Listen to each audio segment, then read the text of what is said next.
What's going on, guys? Welcome back to another video. Today we're going to be taking a look at the crypto markets, and first of all I want to apologize for being a little bit inactive for the past week, but without further ado, let's go ahead and just hop right into the Bitcoin news here.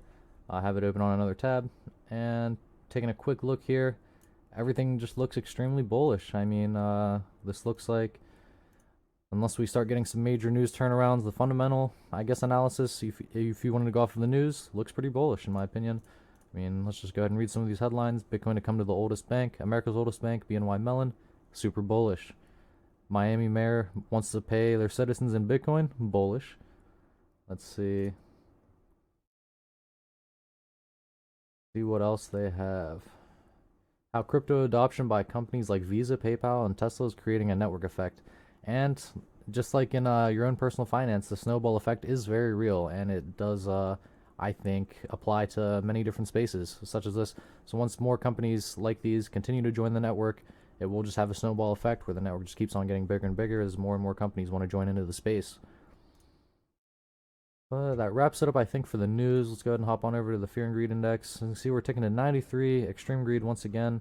Let's take a look at the max. We did get that sharp drop off down to all the way down to a 40 read on the 22nd. And a very parabolic, sharp reversal right back to the top side of the range here. So we're definitely in an area that you should be, I don't want to say fearful in, but you should definitely be cautionary. Definitely don't take any over leverage trades. Don't 100x from here while we are sitting at almost 50k. Personally, 50k, that's not going to be your best buy.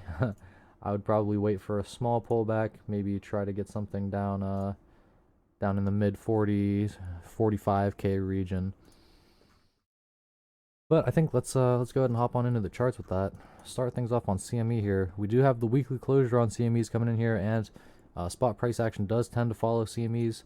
And currently we are in a posturing to close above the top side of the Bollinger Band here, which if we were to do that once again, I would expect further continuation to the upside, where we could potentially reach some of those topside targets we were talking about, such as I believe 63k was the 3.618, and then I think before that was around 50 or 52 or 55k. Let me take a look here. No, the 2618 at 62k, and then we have the 1.618 golden ratio right at 49k. Have we tested that? We have come pretty close. I would consider that a test of that thus far. Definitely gonna want to retest that in the coming week. Let's go back over to CMEs here. Here we did cross the moving average on this back to the upside. It's going to be pretty difficult for us to get back above this 90 read that we did make back in January, early January. But if we do put in a high here or anywhere higher before getting above that 90 read, it is going to put in some pretty nasty bearish divergence there. And some pretty significant downside would be coming in afterwards, which would probably incite a test down to the 21 EMA, where we would just reaccumulate off of there. But let's go ahead and go back into the past, just so I can show you guys some examples of this. Like here, perfect wick off of it there, some closures here, and you get the idea. So I would be a buyer in that area. Now if we were to lose and close below the 21 EMA here on the weekly schedule, that would be cause for me to become extremely bearish, as the only time we've done that is in bear markets. And we can see here, once we lost it here, let's see how the sell is off of that. If you just wait with the patience, another 66% to the downside. So you can save about 2/3 of your portfolio there if we were to close below there. But I don't think that's what's going on. I think we are going to get this close above the topside Bollinger Band here, and we are going to rally onwards and upwards. Go ahead. We'll take a look at the Stokes real quick. Still cross the downside, but it is hinting at wanting to cross back up if we do continue on higher. Probably not with this weekly, but the next weekly. And would that be a bounce off of the... No, they'll probably come back down, test the edge of the bullish control zone there, and we'll see where we go after that. Take a look at the daily here. We already closed the daily on CMEs, but we have not closed it on spot price action, but we did not get a bullish engulfing. That is kind of what I was looking for, but we did not obviously play that out. And we did not close above the topside Bollinger Band fully, but we did get that test back on the top side, and testing it once again with this current daily candle, but that's closing in 22 hours. But if we do reject from here, probably some sideways and down action, maybe reaccumulate on the daily 21, and we'll go from there. Take a look at the RSI here, broke above the moving average, and really that was a damn good signal to long off of right there. February 2nd, about here at 36.8k. Would have been a nice long signal there, but nonetheless, I digress.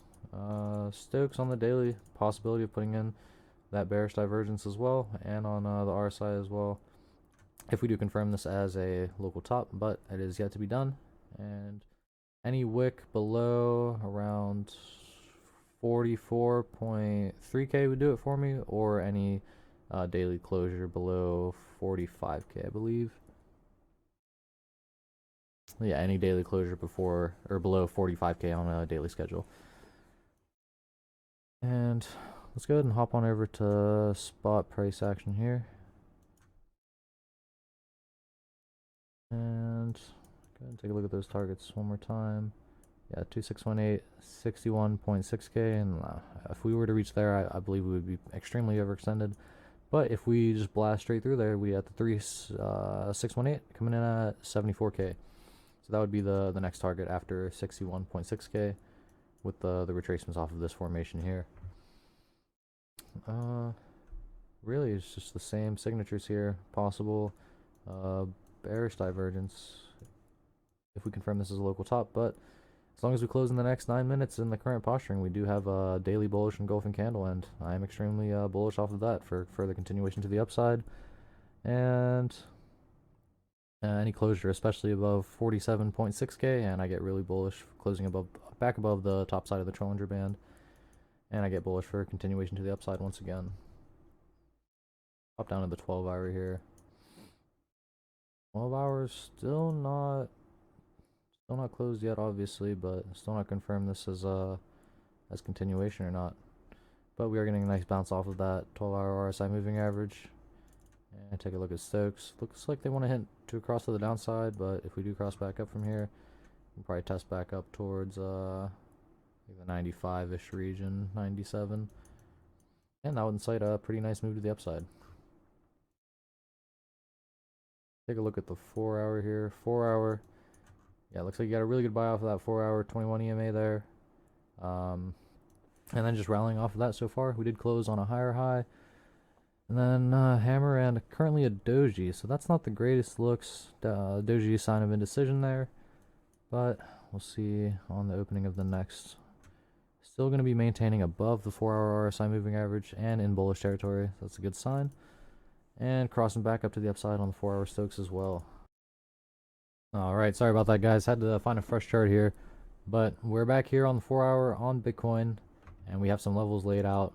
So really, in this entire formation here, you're not going to want to lose this area here around the 43.6k and 43k region. If we were to lose that area, this would just look like a giant fake out, and we would play out something similar to the Elon Musk pump, the original one from the 29th of January.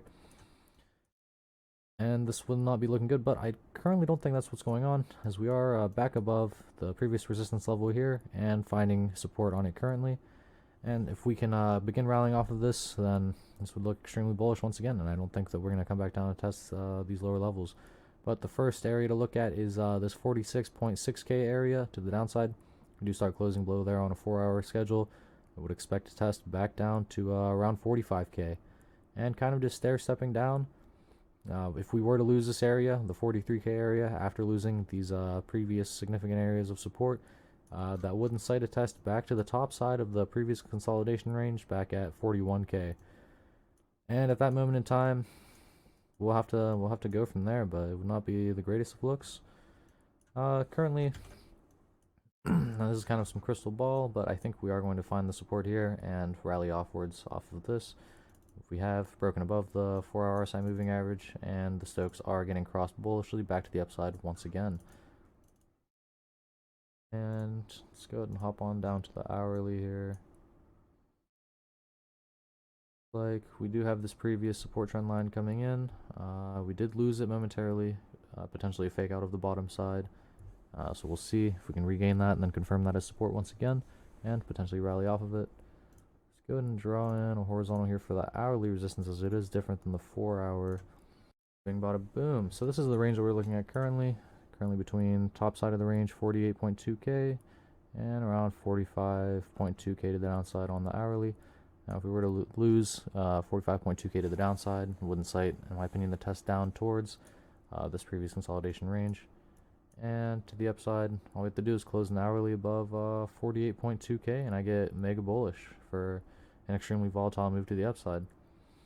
And it is possible if we do regain this bullish territory here. You can see this nice move was produced when we were in that area for 3 drives, and then we did end up printing some bearish divergence and playing out a little bit of downside there. Maybe a little bullish reset and take off time. But we're finding support as well on the hourly 21 on here. It's pretty nice for continuation to the upside. RSI breaking above the moving average, coming back up to test this bullish territory, and the Stokes looks like they want to hit back across to the upside. So in my opinion, yeah, this to me it just looks like reaccumulation, falling volume, and we're about to get a volume break to the upside and probably rip up to that first target we were talking about. I believe it was at 52k. Let's see where we had it at. One accurate. Yep, good enough is good enough. No, actually, it's 49,237 first test, and then if we just blast through that area, yeah, I would expect the test back up to the 62k region. Drawn off of the wicks, it's actually the golden ratio at 50.3k, so that would be the first target in my opinion, and we are currently rallying. We got that daily closure as well. Let's go and check that out really quick before we head out. We did get that bullish engulfing candle, but we did not close above the top side of the Trollinger Band. In my opinion, we're just going to test the top side once again at 49.1k. But I think that just about wraps it up for this one, guys. If you enjoyed or learned something, feel free to drop a like and subscribe. Thanks as always, and peace out.